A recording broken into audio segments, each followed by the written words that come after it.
नमस्कार सर्वांना. सकाळी सकाळी मुलांच्या टिफिनलाही आपल्याला घाई असते, तर त्यांना झटपट काहीतरी द्यायचं असतं नाश्त्याला किंवा टिफिनला.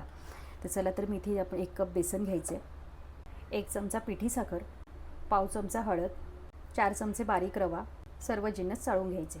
1/4 कप दही घालून घ्यायचे, किसून घेतलेलं आलं घालून घ्यायचे, चवीनुसार मीठ, अर्धा कप पाणी घालून मिक्स करून घ्यायचे. पिठामधल्या संपूर्ण गुठळ्या मोडून घ्यायच्या, 1 चमचा तेल घालून घ्यायचं आणि पुन्हा एकदा मिक्स करून घ्यायचं. 1 छोटा चमचा इनो घालून घ्यायचे, हलक्या हाताने मिक्स करून घ्यायचं. इडलीच्या प्लेटला इथे तेल लावून घ्यायचं आणि बॅटर आहे ते घालून घ्यायचे. इडलीच्या भांड्यामध्ये आधीच पाणी उकळत ठेवायचं, नंतर ही प्लेट ठेवून द्यायची आणि 10 मिनिटं वाफवून घ्यायचे.